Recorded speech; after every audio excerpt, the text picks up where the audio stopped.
Hi everyone, my name's Brody, and on today's episode of Brody's Learning Adventures, we'll be learning about character. What is a character? A character is an individual in a story. If the story is a world, the characters are the population. Think about the story of Rumpelstiltskin, who helps a poor miller's daughter pretend to spin straw into gold, and then demands her firstborn child in return. Rumpelstiltskin, the miller's daughter, even the firstborn child, they're all characters. A story can be focused less on the action and more on the characters that perform the action or are affected by it. By learning to analyze and understand characters, we can better understand all of the other elements of a story and the author's overall message.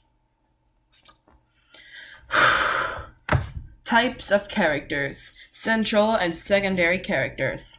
A central character is one of the characters the story focuses on. A secondary character does not receive the most attention of the story. Example: the Odyssey focuses on the adventures of Odysseus, the central character. The people and creatures he meets along the way are the secondary characters. Main character, protagonist, and antagonist. The most important character in a story is called the main character. The main character can be a person, an animal, or supernatural object or a mix of all these things. There are no limits on who the main character is. However, the main character is always the central focus of the story. A protagonist, this is the character you're usually rooting for, is one of the leading figures in a story and often champions a cause in the book or works to solve the main conflict in the story.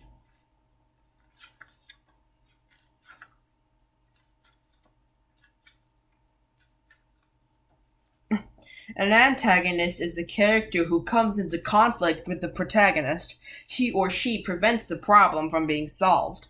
Sometimes the protagonist is the main character, but not always. Example: in To Kill a Mockingbird by Harper Lee, the main character is Scout. Most of the story is about her and what she thinks and feels. However, many readers believe that Atticus, her father, is the protagonist. He's the one we root for in the conflict of the story. However, often the protagonist and the main character are the same. Lots of people think of the protagonist as the good guy and the antagonist as the bad guy.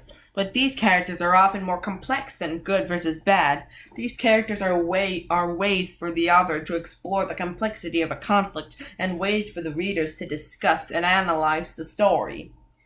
Example: in the Harry Potter series by J.K. Rowling, Harry is the protagonist and the main character. In the books, we follow Harry from the moment he learns he's a wizard on his 11th birthday to a climactic battle with the series antagonist Lord Voldemort, or He Who Must Not Be Named. Flat and round characters. A flat character is one who can be summed up in just a few lines without many details about their beliefs, feelings, or behaviors. A round character is one who has a lot of depth and detail, more like a real person. The writer E.M. Forster came up with the idea of flat and round characters in his lecture series called Aspects of the Novel. Example: the Wicked Witch of the West is a flat character in The Wizard of Oz. We never learn much about her or why she acts the way she does. But in the novel and the musical Wicked, she is a round character. We learn a lot about her story and her feelings. Sometimes we see the same type of character over and over. The wise old lady, the trusted friend. These are called stock characters. Sympathetic and unsympathetic characters. A sympathetic character is one we can relate to. An unsympathetic character is one we don't have much sympathy for. Sympathy means understanding between people, a common feeling or care. Here's an example. Most of us would probably be sympathetic to a character who was on a mission to rescue puppies. Most of us would feel sympathetic toward a character who wanted to steal a family's new puppy. Each reader may have different feelings about different characters depending on his or her feelings and background. Dynamic and static characters. A dynamic character is one who changes during the course of a story. A static character doesn't change. These changes can be physical, emotional, or spiritual, like growing up, falling in love, or finding hope after a tragedy. Example: Wendy is a dynamic character in the play Peter Pan, or The Boy Who Wouldn't Grow Up. She learns and grows up, but Peter Pan is a static character because no matter what happens, he doesn't learn or change. Character summary chart. Types of characteristics: central, secondary, protagonist. Central is the most important character in the story, central to the action. Secondary appears in the story but is not the main focus. Protagonist is the leading figure, the champion of the story. Antagonist comes into conflict with the protagonist. Flat has little depth and little information on beliefs, feelings, or behavior. Round has depth like a real person. Sympathetic is relatable. Unsympathetic is not relatable. Dynamic changes throughout the story, and static stays the same throughout the story. Disclaimer: these aren't the only kinds of characters. Thanks to great writers, there are many more. Narrator as character. The narrator tells the story but sometimes the narrator is also a character who acts in the story. Example: Ishmael is the narrator in Moby Dick. However, he's also a character who experiences the whole story of chasing a great white whale through the ocean. He is not the main character in the action of the story, but he tells the tale. Narration and point of view. In a narrative, the point of view is the perspective from which a story is told. If it's a fictional story, it is told from the point of view of the narrator. There are 3 types of narrators in fiction. Number 1, a first-person narrator. If a narrator who is also a character in the story and tells it from his or her point of view. A first-person narrator tells the story in the first person and always refers to the characters as I or we if it is plural. Authors might choose to use first person if they want the story to be told from a single point of view and if the thoughts and feelings of the narrator are important to the story. Example: I was born in a small mountain town called De La Gloria. Second-person narrator tells the story as if it is happening to you, using words like you and yours. Authors might choose second-person narration if they want the reader to strongly relate to the story, or they're giving the reader specific instructions. Example: you've probably never seen any place quite as beautiful as the serene mountain town of De La Gloria. A third-person narrator is a narrator who is not a character in the story. This narrator tells the story in the third person and refers to the characters as he, she, and they, but never I or we. A third-person narrator may have a limited point of view or be omniscient, which means the narrator knows all and can describe the points of view of many characters. An author might choose this point of view if she wanted to write about the points of view of many characters or tell the story without focusing much attention on the narrator. Example: Sebastian Smith was proud to have been born in the small mountain town of De La Gloria. His older sister, Jacobia, was not. A character's point of view is his or her perspective, or how a character sees and thinks about things. An author can develop or show a character's point of view in several different ways. What the character does: Janet offers Jimmy a bowl of ice cream, he refuses to eat it, and what the character says directly. Jimmy says, "I hate ice cream." But not all characters mean what they say. It's also important to watch what a character does.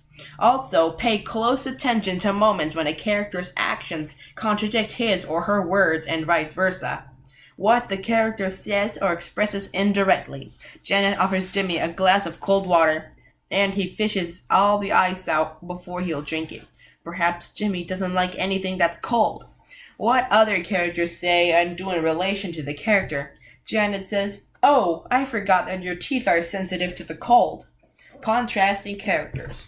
One way writers develops characters is to contrast them so the reader can see their differences and define them more clearly. Example: Amy is a very protective character. She may not have much reason to show that, unless the author introduces Jessica, who tries to bully Amy's friend, Talia. Suddenly, Amy has someone to protect and someone to stand up to. If Jessica weren't mean to Talia, we might never learn how protective Amy is. Amy's protective qualities also highlight Jessica's aggressiveness. Will Jessica back down if she's challenged? Will she learn something and be nicer after Amy stands up to her? Unless Amy and Jessica are in contrast to each other, we might never find out about either of them. Contrasting characters to create effects.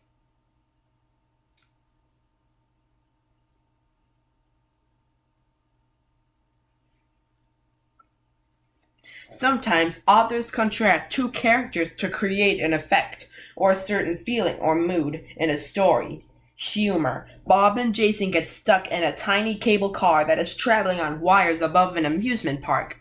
Bob is terrified of heights and can't wait to get down, but Jason is totally comfortable and begins to spread out a lavish lunch from provisions in his backpack. The author creates the contrast in their reactions to make the scene funny. This is a classic odd couple pairing that we read often and see a lot in film, theater, and television. Suspense.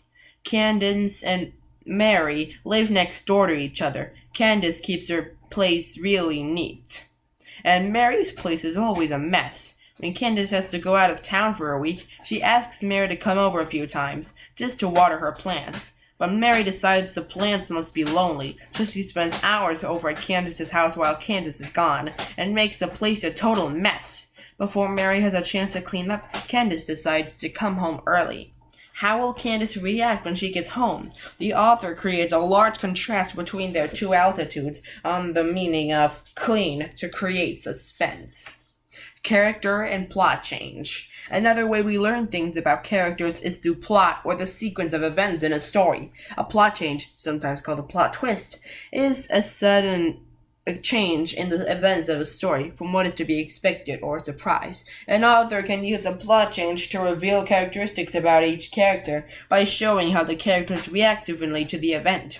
Example, there are two characters, Christine and Laura. They both live on the same block, attend the same school, and love science. But then a spaceship, this is the plot change, crashes on the edge of town, and residents begin to come down with a mysterious disease. Laura is terrified. She decides to stay home so she doesn't get sick, but Christine wants to help. She works in the biology lab at school and helps discover a cure.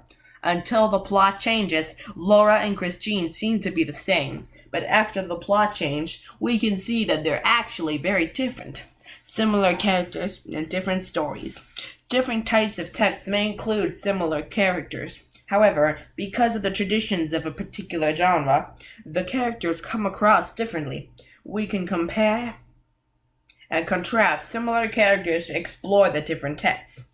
Example, the main character in Charlotte Bronte's Jane Eyre is an orphan named Jane Eyre. Similarly, Mary Lennox is an orphan in Frances Hodgson's Burnett's The Secret Garden.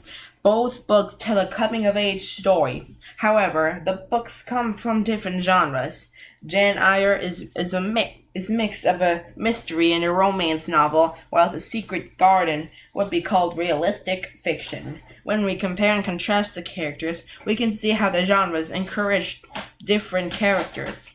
Jane lives in a gothic manor, gets involved with a dark mystery with lots of suspense, has dreams where she sees the future, and falls in love. Mary also lives in a manor full of secrets where she discovers a family member she never knew she had. The cousin is ill, but she nurses him back to health, and they build a strong friendship while exploring the manor's garden. Excerpt from Charlotte Bronte's Jane Eyre. There was no possibility of taking a walk that day.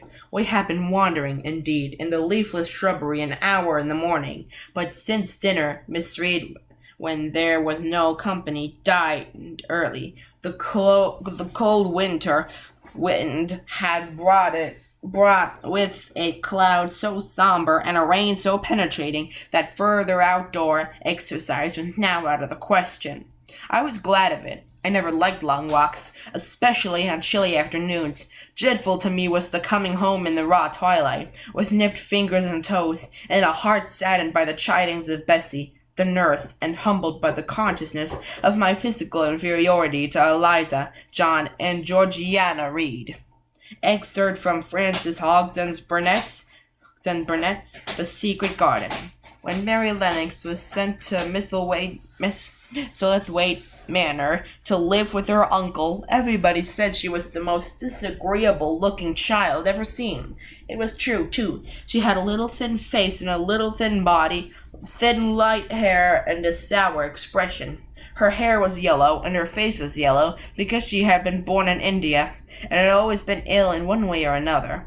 Her father had held a position under the English government, and had always been busy and ill himself, and her mother had been a great beauty, who cared only to go to parties and amuse herself with gay people. She had not wanted a little girl at all, and when Mary was born, she handed her over to the care of Anaya, who was made to understand that if she wished to please the Mem Sahib, she must keep the child out of sight as much as possible. So when she was a sickly, fretful, ugly little baby, she was kept out of the way. And when she became a sickly, fretful, toddling thing, she was kept out of the way also. She never remembered seeing familiarly anything but the dark faces of her ayah and the other native servants. And as they always obeyed her and gave her own way in everything, because the Mem Sahib would be angry if she was disturbed by her crying.